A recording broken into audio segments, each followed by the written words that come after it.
Bonsoir, bonjour, c'est Congo News 24. Bande Konanga, comme toujours avant de commencer notre émission, nous disons merci à Dieu. Nous disons merci à nos chers abonnés et téléspectateurs qui nous suivent partout dans le monde et en RDC. Bande Konanga, soyez les bienvenus. À la une, chers téléspectateurs, on va commencer cette émission Bandeko.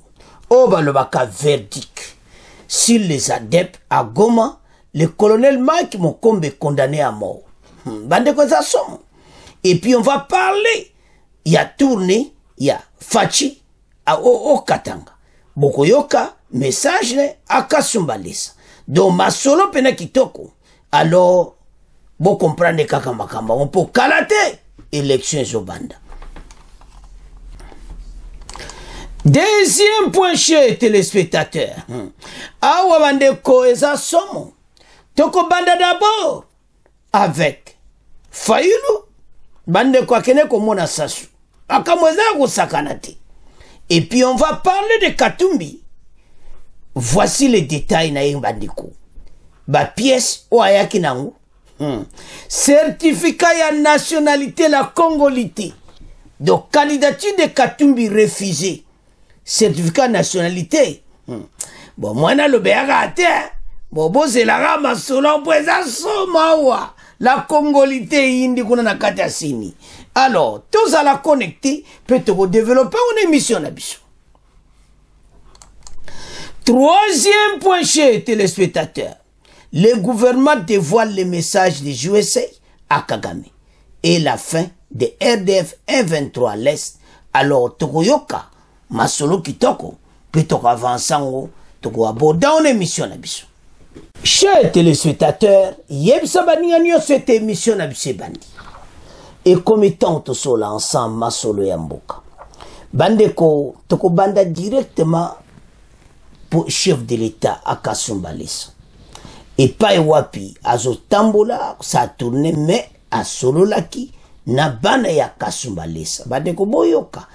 Donc, plein à craquer. Bah, comme on a président na bango. Ma soule les gars qui pena qui toque. Vous comprenez? Mais, moi, quand on a comme élection, parce que campagne ne bandit, azoto ça va loi. Mais expliquez mon projet, ouais, ça n'a pas n'amboka. Parce que si les sabatouana est, ma soule est ceci là. Bande comme ça, vous sakana ngouti. Alors, ce que tu as la dossier, je sais vraiment que mboka na biso koma na pe bakonzi bazotambo makabela kitoko partout tala ba jena Kasumba lesa nde basepelaki. Alors Fachi a lobby d'abord sur la guerre à l'est ndeni toko neutraliser ba ennemi wana po bakonyata bango biloko. Deuxièmement a expliqué ba jeune wana ya Kasumba lesa parce la majorité za pena jeunesse a expliqué bango ndenge nini ba projet zali yamboka. Il y a gratuité de l'enseignement. Il y a universel, santé universelle. Makamu nyonso o ezali pour ko bongsa mboka 145 territoires. Alors bi koto nyonso ko zala ménage. Tozo bandela ko bongsa mboka. Alors totanga oyo mokonza mboka memaki bon to yo kape.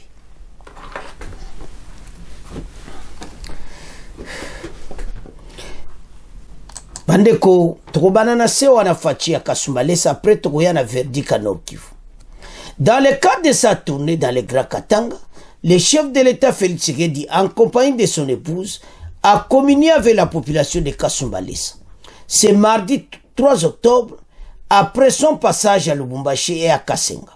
Lors de son speech, Félix Tshisekedi a salué l'implication de la jeunesse pour le rétablissement de la paix dans l'Est. À ce sujet, il a signalé que 40 000 jeunes en formation militaire seront dans les tout prochains jours affectés dans les sites bien ciblés pour combattre et anéantir. Il a par la suite rappelé ses actions de ces contrées du pays, y compris les packs imminents, la gratuité de la maternité sur le bien-être de la population. Lui intention de faire une campagne électorale précoce, le premier citoyen de la République s'est réservé de trop commenter sur ses actions et a annoncé son retour à Kasumba Lessa pour présenter le projet de société de son possible deuxième mandat. Alors, ndenga lobina bango wana ba jeune ba ki vraiment belé. Aïbsibon d'abord 40 000 jeunes dans la formation militaire. Dans tout prochain jour, vous allez affecter un site bien ciblé pour te combattre et pour te anéantir l'ennemi. 40 000 oyo ba salaki ba recrutement ba kokene nord pour te neutraliser l'ennemi. Donc, Fachi déjà za koyeb sa ba jeune na Kasumba Lessa c'était match eza pena kitoko na est. Alors, tomeka ko développer. Je le disais dans les titres, le président de la République poursuit son séjour dans les Hauts-Katanga après le territoire de Kasenga où, en compagnie de son homologue zambien, il a posé la première pierre pour la construction du pont qui sera jeté sur la rivière Luapula. Félix Tshisekedi est attendu ce mardi dans le territoire de Sakania où il mènera aussi de nombreuses activités, comme nous l'explique ici Jean Gandou. Le chef de l'État s'adressera à la population de Kasumba Lessa avant d'inaugurer le nouveau bâtiment de la Direction générale des douanes et assises. Ce bâtiment, qui vient de sortir des terres, va constituer un guichet unique où seront tous les services opérant à la frontière. Juste après, Félix Tshisekedi visitera une école en construction dans le cadre du projet de développement de 145 territoires. Cet établissement scolaire se trouve à Kasumba Lessa village.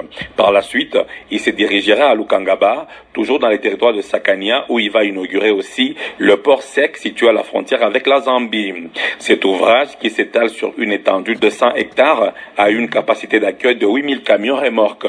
Il compte des bureaux, des succursales de banques, des restaurants, un supermarché et a 350 caméras de surveillance. Il est le fruit d'un partenariat public-privé, gouvernement et une entreprise chinoise.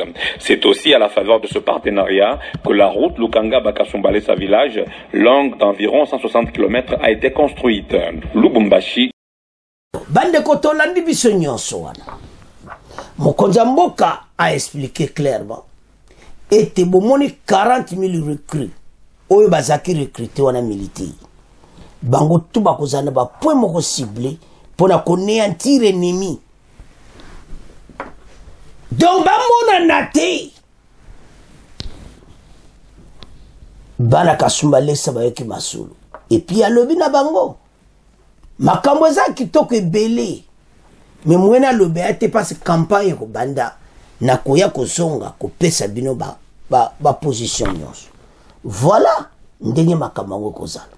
Alors, soko zotala déjà comment kaka ndenge population tonda ki plein craquer bazai ko sepela ba sepeli ba beti maboko. Alors, ba jeune Kasumba Lessa belé peso bola démission. Bine be fubolanda 40 000 wana. Ti le tozana besoin ya bana mboka na armée. Bo rejoindre bango po masole za kitoko. Alors, voilà ndenge makamango eleki to landi biso nyonso to yoki oyo mokonza mboka lobi. Donc ba jeune wana tout baza recrue.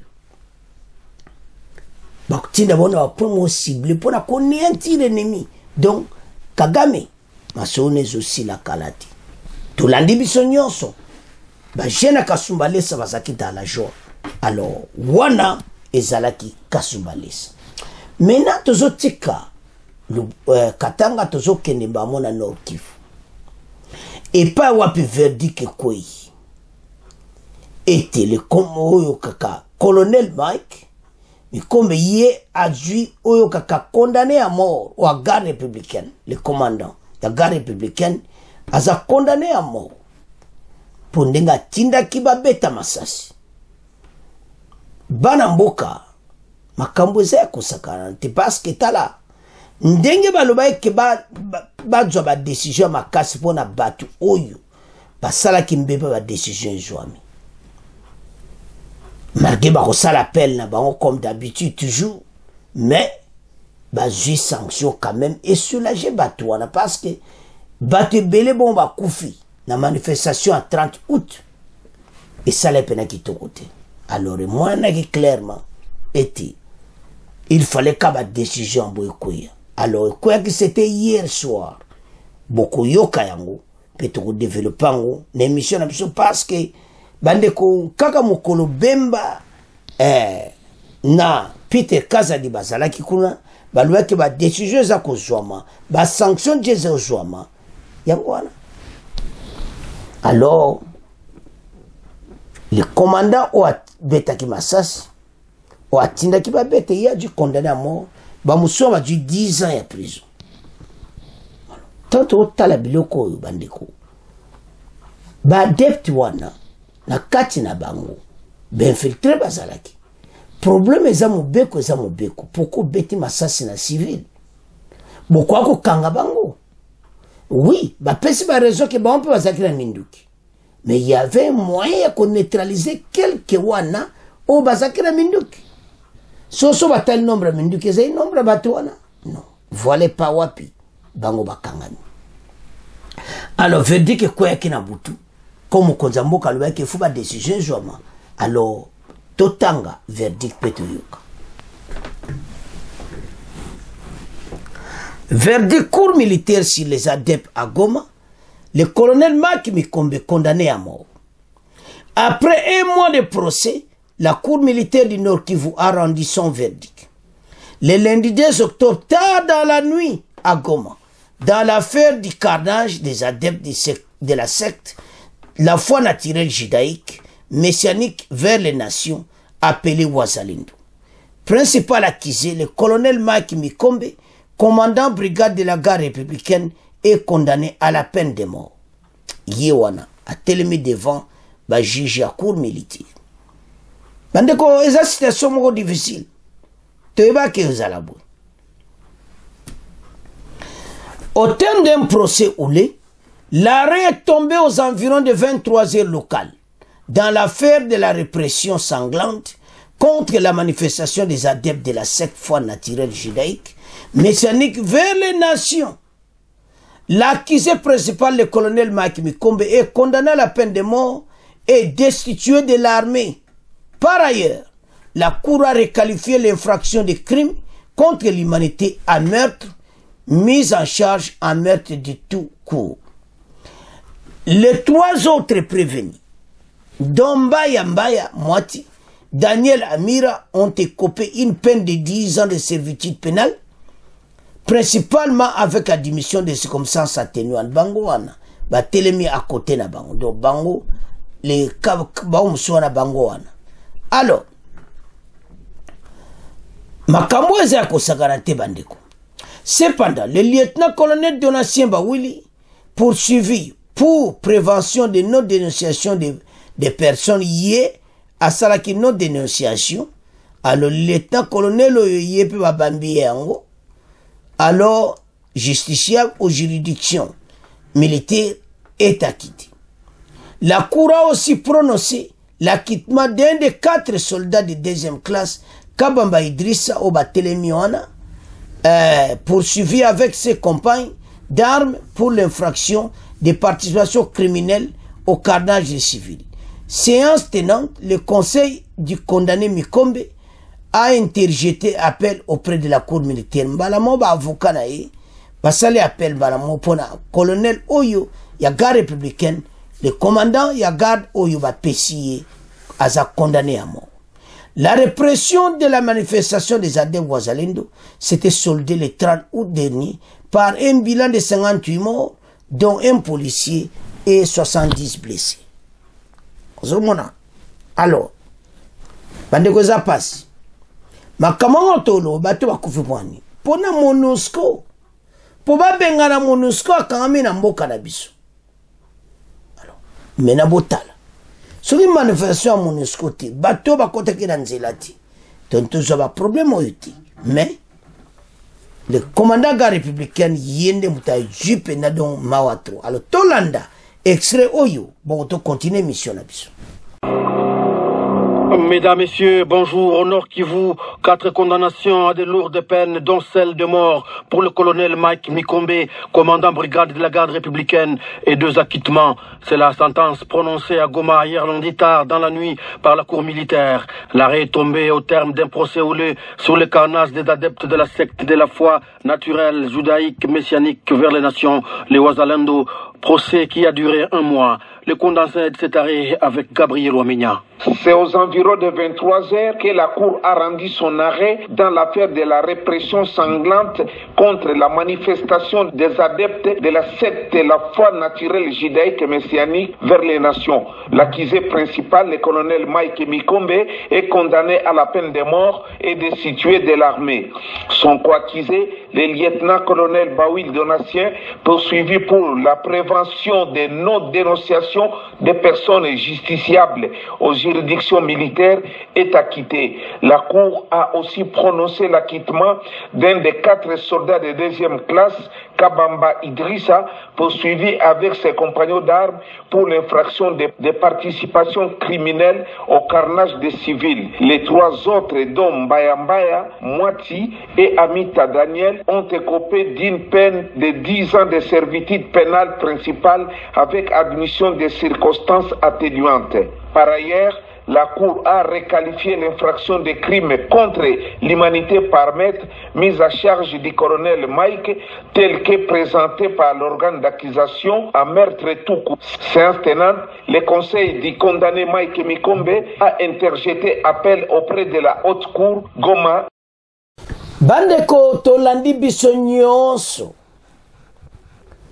ndenge ba condamnation Mike Mikombe commandant garde républicaine yé peine de mort. Neto la doit to yoki extrait radio n'a pas expliqué très bien.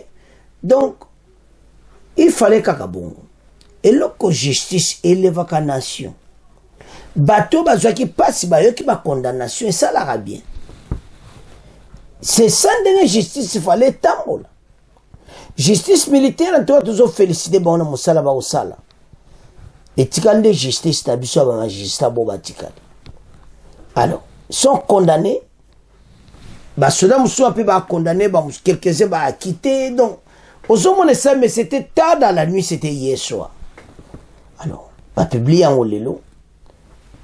Maintenant, certes wana boyi kasi ba kanga église wana tout ça bah mona qui ont clarté.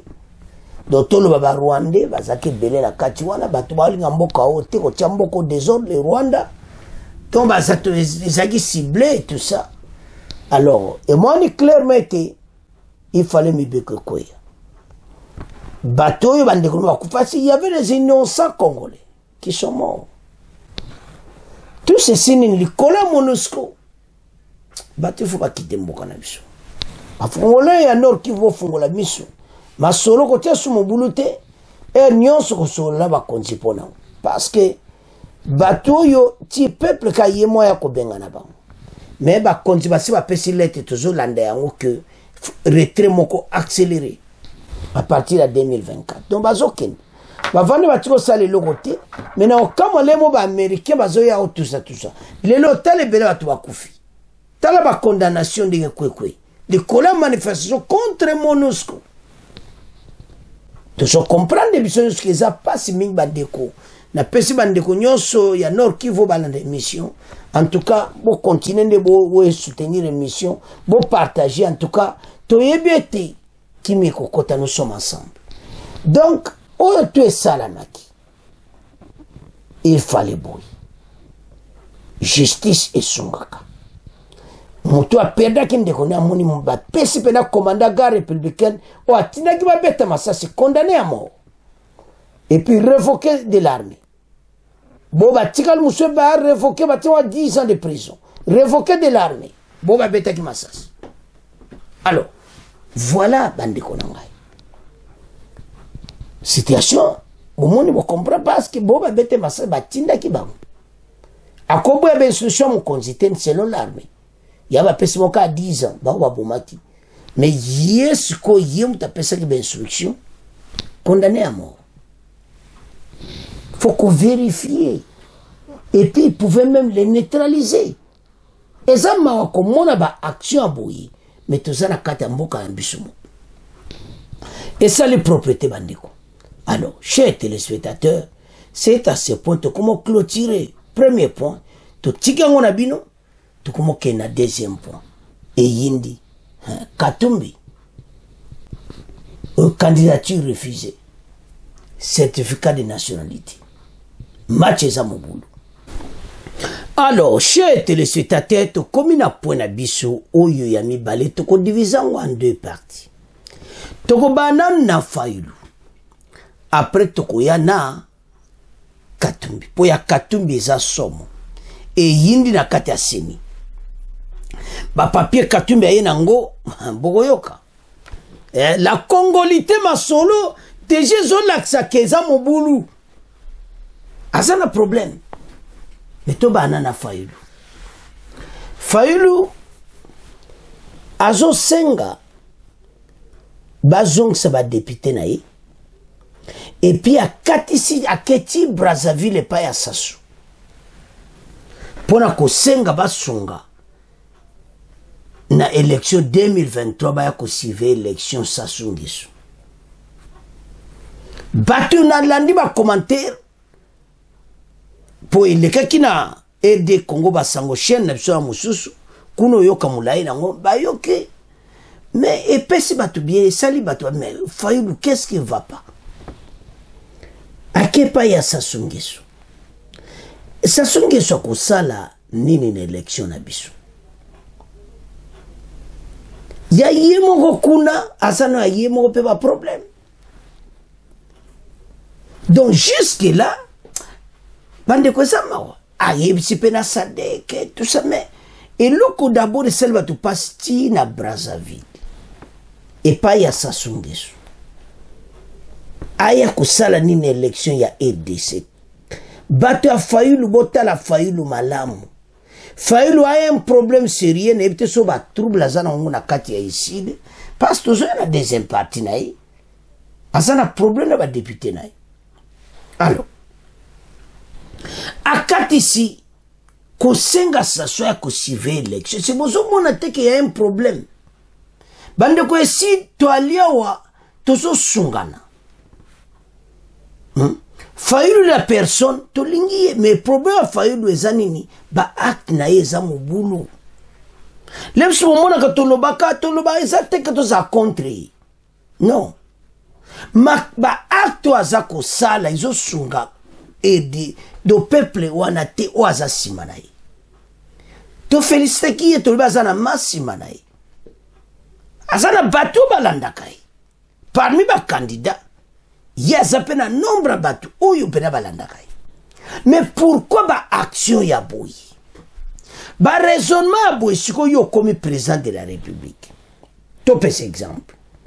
Donc yema kamto ko salefa ko yeb sa Sassou Nguesso a aidé makaba Brazzaville. Bango déjà to mona ba ma bene makamona ba Rwanda. Mais comment bateau kutu déjà ba Congolais ba yo ki coopérer makawni boko solula. Donc déjà azana un problème sérieux. Et ça les propriétés.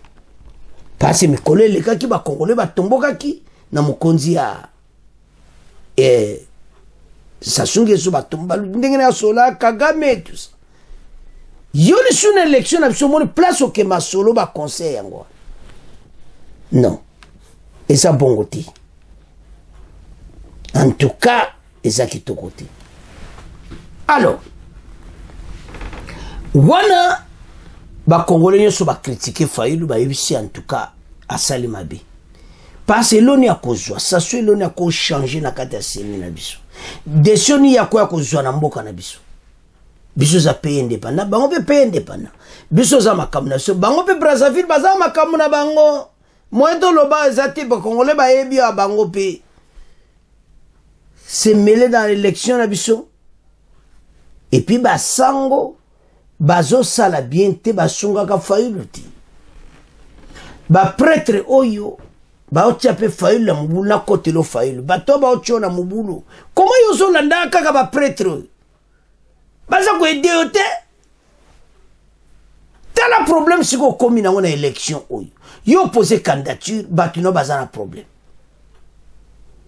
match eza mobulu a retardé ni naye pona lobby mercredi parce que baza moto eza kopela toke directement na deuxième partie ba député ne baza na kanda kosakana te Martin Fayulu asengi na kadima andima retard ya ba député nationaux na provinciaux ya Martin Fayulu do basala ki peno yo kaka recours pa ya kadima seni abu azoboya mais précieuse zaka makasi bazoka kosenga batia ba député à Fayulu siko bana mboka botala ce que nous disons juste et seulement tout à l'heure et ce Fayulu ne savait pas tout ceci.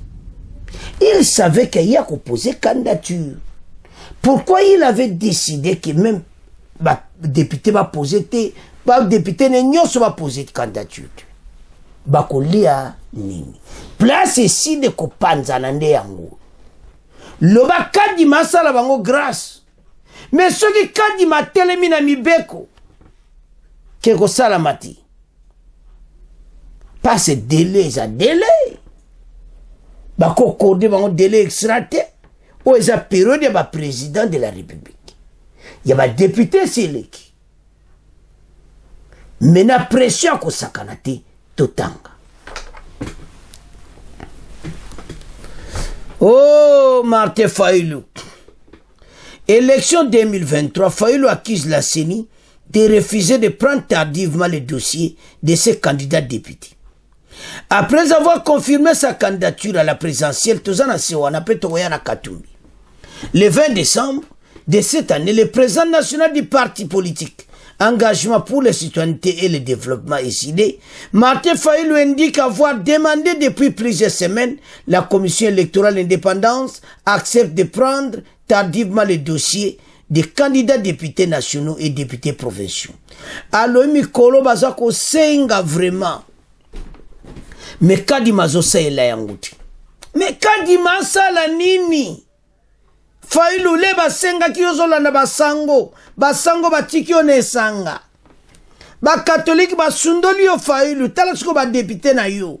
Mais parti ko panza na Fayulu. Kola na batato yo susute.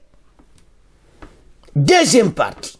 Élection 2023. Fayulu recourt à Denis Sassou Nguesso pour obtenir des correctifs nécessaires au processus. Ah, Fayulu. Sassou penaya ko sala penayo kaka.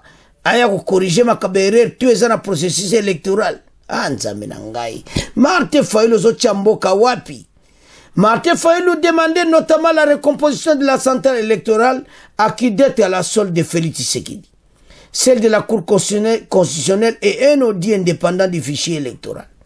À l'annonce de sa candidature, l'opposant indiquait qu'en l'absence de la transparence par l'audit du fichier électoral, la surveillance des élections est désormais de nouveau et le seul recours. Néanmoins, Mafa a sollicité l'implication du président de la SADC et du président de la République démocratique de la République du Congo, Denis Sassou Nguesso, comme en 2016, de manière, dit-il, à mettre toutes les parties prenantes congolaises ensemble pour introduire les correctifs. À l'obia bengi Sassouboui, ba congolais nyonso ba l'idée ba vanda na ba fachi bango nyonso autour de la table na ba seni et ba corriger makamboui nécessaire au processus et s'accorder sur les règles du jeu électoral.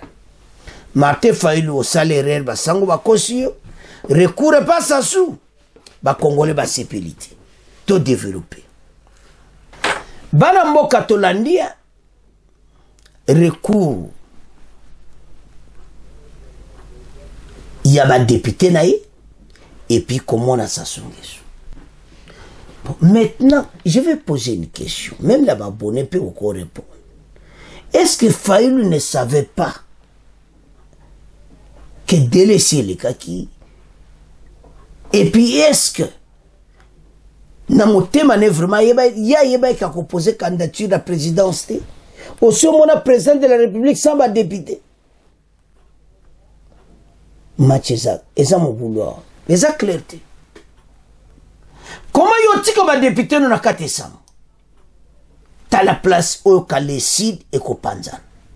Eh, bandeko, loba Kadima sala bango grâce mais na yebite au moins pena bouton rouge ndenge zali et ça délaisse leki et okaba kumo loba na bango mais il y a qui poser candidature au biso siko 5 000 $ to zo keke ne kabo ngala bana ngato liani mobule bandi fin de fin et si de kopanzana une erreur grave tolobaki o bandakala e baya ya mususu basiba kenaka na marque na mona kinchweki voilà ba vrai ba député ya mayele o bazaki ba failu bango na ndenga kinchweki basiba betaki biloko moto mais bo batikali oyo bayoka ki mokonzi na bango ce qui te cause la révoquer na kati ici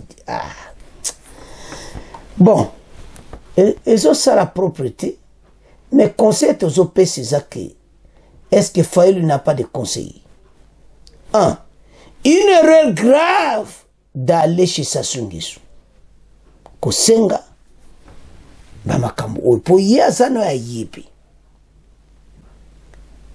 koto yo Fatim ta diriger mboka makambo pesa makambo seni indépendant kuna muta ko intervenir ati une erreur deuxièmement l'erreur grave de Faïlu pourquoi quand je ma décision alors que yo yebaki na sa motema ko reposer nos candidatures biso yebaki to lobaki ngwa la na mission na biso to lobaki ko reposer na ezaka système kaka et maintenant Kadima alobi non akoyamba ba député Faïlu ti Faïlu alobi en tout cas moi eti moi pas nga déposer ne sur la tiens mercredi poiso c'est la suite ba pesman di ba député na est-ce que ba kondima yango wana to tika ngona bino Faïlu a un problème sérieux mawatu alors to tiki madidi to komo kende siko na Katumbi ba ayiko tika candidature na bako magabo ba bimizika dossier ba fungola bwe extrait du casier judiciaire photocopie non original wapi yango wana aliboso ya mibale mwena tanga kombo ezati Faïlu wapi certificat de nationalité congolaise photocopie est-ce original est-ce père nabiso achaki yango wapi certificat de nationalité est-ce que photocopie wana il a un problème pour y na éviter pour yoko sala ya bon na éviter so ba ko inventer ngo comment le problème c'est que na photocopie il faut original lango monana seni siko atikali na photocopie wa keneko jo original oya nango bazongisi ba dossier. Et maintenant le problème qui va se poser avec ta copie certificat de nationalité congolaise au moment qu'ils ont reversé oui aza immigré mutu nyonso ayebi aza congolais de père et de mère mais maintenant problème epesi mobulu na kati ya seni ezaki bato nyonso wana eza biloko nyonso basengi bato tout so oza congolais l'accès que oza congolais mais est-ce qu'il faut l'accès certificat de nationalité pour aza congolais te boba mususu boba mususu de ebna ndia pour les vrai dossier ga oh certificat de nationalité nini oyo parce que bakamweza mobulu Kadima pa danser wana eza ndenge ekomami nzoka extrait du casier judiciaire original et puis bon nayebi te siko soko extrait du casier judiciaire wana ezala ya solo ya vrai bandeko Katumbi a un problème sérieux bon siko la question qu'on se pose certificat de nationalité congolais obasi ya yenango photocopie et wuti wapi bandiko seniza yako nyingana siko yake abio akoluka aya na original original makamde na zomo neza mobulu poda na monde tato candidature ne kokota te na lero yo beta cop yenda zawana place yo so kota bako telephone yake akoluka certificat de nationalité ye pena ba commune to Katanga baza kozela oyo lekina una réseaux sociaux yake akoluka certificat de nationalité. Est-ce que ça wapi? Voilà le problème total. Les dossiers aux candidature de Katumbi refusés, certificat de nationalité et sa photocopie, baseng original, et puis faïlo, voilà tout ce le gars qui a eu. Alors, les dossiers de candidature de Moïse Katumbi à l'élection présidentielle en République démocratique du Congo n'a pas été réceptionné par la Commission nationale électorale indépendante, la CENI, ce mardi. La raison de ce retard réside dans l'exigence de la CENI concernant la présentation des originaux de 2 pièces essentielles du dossier. Selon des sources à la CENI, il s'agit de l'extrait du casier judiciaire et des certificats de nationalité. L'équipe de campagne de l'opposant s'est pourtant présentée avec de fortes copies certifiées de ces documents. Mais la CENI a insisté sur la nécessité de disposer des originaux pour valider la candidature de Katumbi. Bandeko Katumbi a un problème. Monsieur Hervé Diaké, porte-parole d'Ensemble pour la République, le parti de Moïse Katumbi a commencé cette situation en déclarant « Je n'ai pas les détails des pièces pour lesquelles il nous demande. Les originaux, nous allons amener l'intégralité des originaux de toutes les pièces pour éviter les polémiques. » Il a également ajouté « On a amené des copies certifiées conformes aux originaux et eux nous exigent les originaux. En soi, cela nous ne pose aucun problème. C'est une simple formalité administrative. Mais c'est simple, tout le monde n'a pas honte. Cela ne prête à aucune conséquence juridique. Nous n'allons pas polémiquer là-dessus. Et cause la polémique, c'est contre les réseaux sociaux. Nous allons déposer demain tranquillement de ce côté. La CENI affirme que cette procédure est conforme à la législation électorale en vigueur, qu'elle est toute pour les candidatures de la même manière à RDC. Donc, ce n'est pas pour la moutinho, ce qu'il y a Katumbi. Ce qu'on a la Katumbi. Voici les détails concernant les 2 pièces du dossier de candidature de Katumbi pour lesquelles la CENI exige la présentation des originaux. Et ça y a quoi? Et si indi. Botala. Certificat de nationalité photocopie. Et puis, ils ont certifié à l'original. Wapi original? Pourquoi il y a un moté? Au moins, il y a un suspect. Au moins, il y a un problème sérieux n'a pas quoi le pas congolais. Au moins, les réseaux sociaux sont pour le moment. Mais comme congolais, certificat de nationalité congolaise, wapi yango? Yaba lobake. Makambo nyonso de père et de mère, yamba za ko insister. Yomba musuba za ba problème. Katumbi za yomo côté bazo sela mususu va partir à lobby. Akoyaka na dossier ka ba funga bo. Wapi certificat na yo nationalité. Oh, menga za congolais. Oh. Bon, donc match za mbulu na kata seni. Kadi mahindi si mabe. L'accès biloko za congolais. Biso batuti. Totangi. Katumbi, on n'a pas réceptionné et ça a refusé. Ayana original. Il y a excès de casier judiciaire. Na certificat. Il y a nationalité.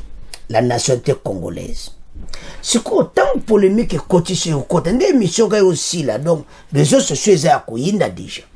Donc si quoi que ça l'andengeni parce que certificat basengi yango wana bandeko problème Katumbi ngana gotika on bino lobby oso après combien de jours ba PCA na ce dimanche soko ye nangote dossier refusé donc Katumbi aza pena na chance te soki ba document ne mwani te original parce que ya ko beta cop ndeni ba filmer il faut azanongo pena ya solo so ko beta cop ba ko mona ye place ke ko somba donc azana problème Katumbi certificat de nationalité congolaise au monde comme la valeur tato se ba congolais bazana valeur au monde siko match za mubulu to tika ngona bino to komo kenena troisième point bandeko o balobake yindi motepeli les secrets dévoilés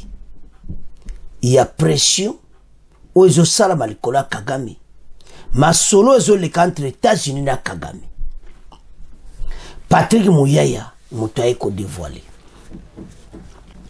masolo ezaki osakana te boko yoka ba réalité ba vérité awa pourquoi Kagame pression ilekili ya makasi Patrick Muyaya asola kina o azo diriger o aza secrétaire d'État na Afrique la dame Oyo Masole Betamaki aux États-Unis. Quelques jours après, le loyo ba secret de Jebane Kobima. Pourquoi? Guerre à l'Est, ndenge nini ba konji baza ko solola na ba américain. Est-ce ba américain vraiment zo tient pression? Est-ce ba américain position ezandeni? Patrick Muyaya meko expliquer yango. Parce que pour le moment toza pena na front. Toza na point. Toza pena na front et puis nombre bateau toza na bango Kagame ko résister na biloko toza na. Na surtout effectif toza na ngwa kokate. Yoko za ndio makasi me nombre bateau biso na ngo so de kiteli na terrain a hôtel mati. Alors tout on a dossier na biso ya muneni. Alors batoni Patrick Muyaya et c'est ba américain vraiment bazo tia pression na likambo. Patrick Muyaya lobi oui mais biso to senga ki basala plus parce que condition ba ici ba américain zaki ba peuple na biso bazana ba zone wana il faut ba voter Bunagana Kiwanza donc c'est-à-dire élection moko nationale. Ce qui peuple n'a pas voté ti. Ba américain ba comme devant un dossier na ba français. Donc bango faut ba tia pression quoi Kagame a retiré ba 123 bango nyos. Ndeto lobawa pression za ko sakana te likolo ya 123. Bon mona ki ba lettre ba koma kina bitumbo bundaki bango ba wazalendo a tout ça to récupérer côté wana to yebi bien que masolo zo beta manasima wana malgré biso to bimisemba mo fardese donc kiliriwe kotora nyonso kona maboko na biso ba groupe armé ba vanti bango wana soko baye poye bisa biso ba groupe armé baza wana Malamo 123 biso wa papier na voilà ba kunko attaquer biso voilà te bo continuer na ba wazalendo asolo zo beta alors mais na ba yesi ba américain pour ba yesi biso faut ba kotora nyonso ba biso ba voter donc to zoma que guerre aussi là avant élection parce il y a moyen qu'on neutraliser pe bango ezali. Mais option militaire ba américain ba yebisi biso ko botika nanu mais entre temps ba konzi ba yebisi ba onki en tout cas tous a besoin bo ça la plus batoyo ba quitter le territoire congolais maintenant ba américain ba commis devant un fait accompli. Est-ce que ba ko sala yango directement à Kagame? Est-ce que pression en ezala ndegeni? Alors toyoka Patrick Muyaya. Bongo soto yoki Patrick Muyaya. Tome ako comprendre nde masolangweza. Po match eza mubulu.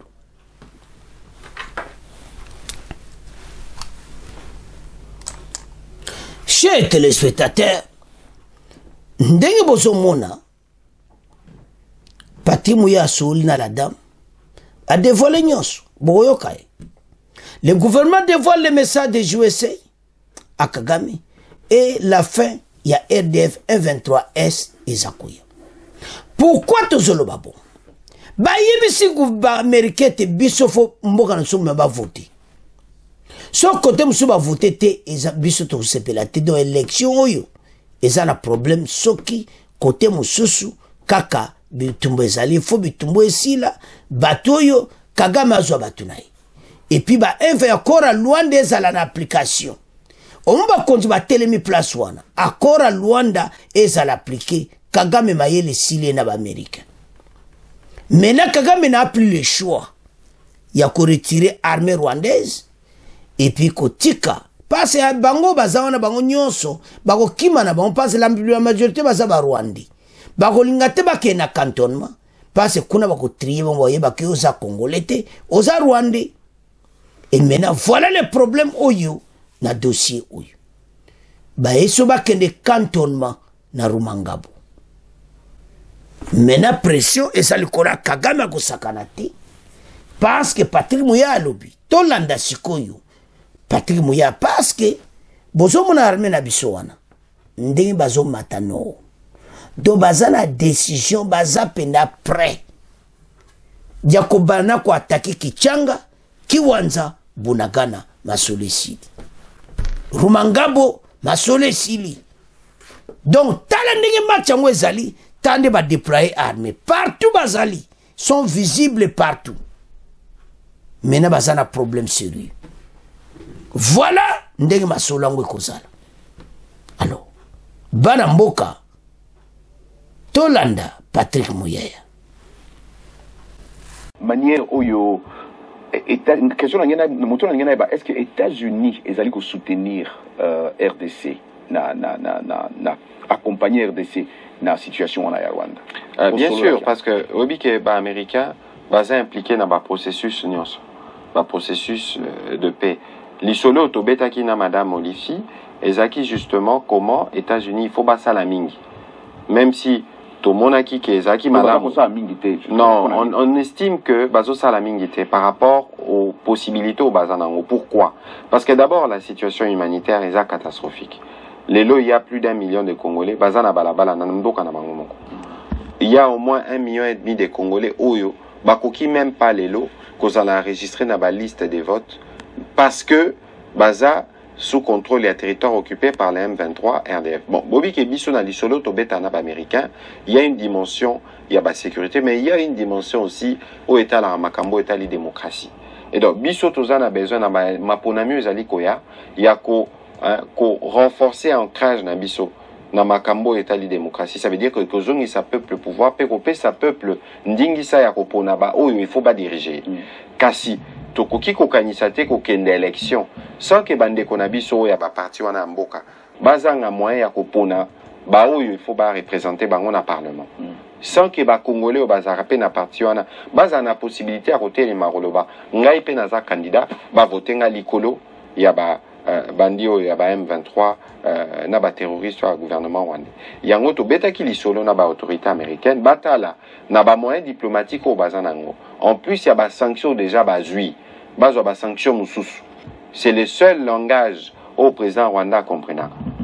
Kozwe ba sanctions, ba mesures restrictives ou ko sala ke aloba na batunaye o ya M23 ba landa oyo ba kambinyon so ya bamboka sous région ba yokanaki tozaki na Luanda tosalaki feuille de route tolobaki na lopoto balobaka tosala cesser les feux tosala retrait tosala cantonnement na démobilisation kasi lelo ba processus wana nyonso za bloqué du fait il y a ba agissement il y a président Kagame yango na lisolo tozaki nango tobetaki lisolo na poto ba autorité américaine batala ndenge nini ba oki kosala lisusu ba pression mingi peut permettre biso to régler problème humanitaire peut to régler problème ya participation ba congolais au bazana parti wana mboka na mapona mezali koya. Bandeko tolandi Patrick Muyaya. Zomona. Makambo yo tanto lo batala. Batu yo. Ba américain ba komi parce que bazana choisi. Patrick Muyaya se faut pas ça de plus. Secrétaire d'État américain en charge africaine ba soula na Patrick Muyaya tamoule ba discussion. Sérieux. Et sa question maintenant ba pesi bango condition gouvernement so ba lobby élection au point salama il faut aider ces mobimba. Donc ba américain va jouer rôle na bango parce que nous on va frapper bientôt. Donc ba américain va l'iguerté ba comme une option ka moko ba sa Kagame na battre par la force ba quitter. Bazonga Uganda, boya ba Congolais ndambwana ba kene cantonnement. Et maintenant la SADC a quitté makamwande to loba biloko na te ko sala make bateau yo ba komana suka. Congolais to la moka. Matcha esa tellement makasi ezo senga biso nyonso to comprendre que armée na biso comme une force. La montée en puissance baza partout nde bomona na photo. Et c'est ça kuyinda na Kasumbalé sa fatia le 40 000 na biso. So lana message à Kasumbalé.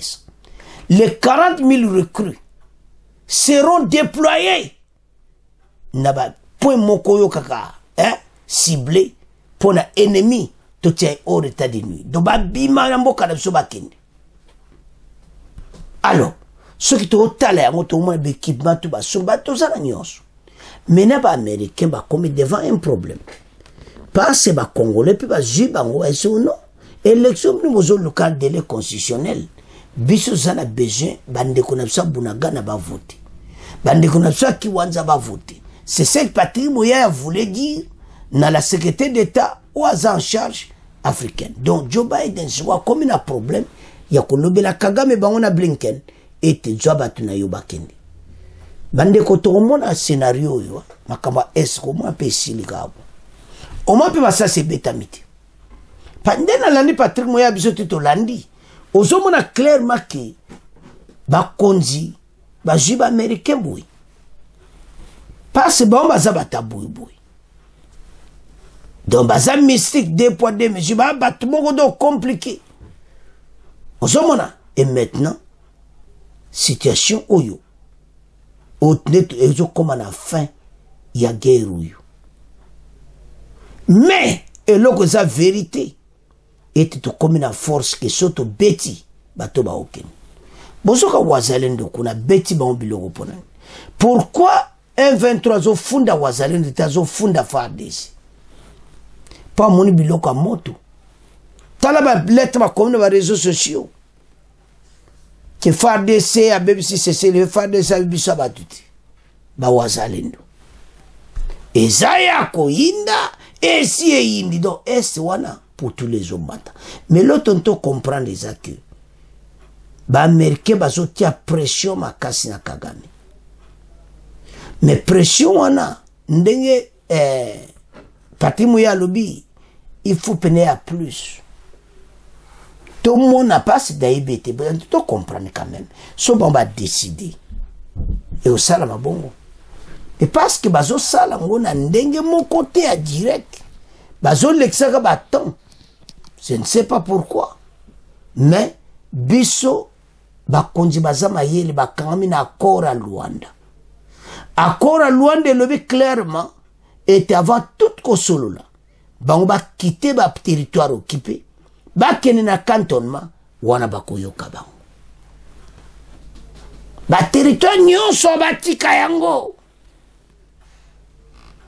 comme ça ba 40 000 recrues bakene ko vanda na ba territoire nyonso wana boyo yaka armée fachi vandi tara match zako sakana tena est mais toza jana force tozomona clairement était en kaoyo ka ba frappe bato bakoyoka biloko na bino alors tolani le secret dévoilé Patrick Muyaya a expliqué yango to komo tika ngona bino bande konangai bo commenter mais surtout na bandeko na basabone te bo s'abonner na chaîne oyo élection eza koya o likambo ozoluka clarité oyo tangi o partage esalaka bien eza facile te nde tosalaka mais tosenga congolais nyonso ete vraiment bino nyonso bo s'abonner massivement mais bo bosana te bendele koya te FARDC este wana kala te to récupérer yango. Alors bandeko nanga c'est à ce point to comment clôturer mission na biso bo continuer ko s'abonner massivement. Au revoir, à la prochaine.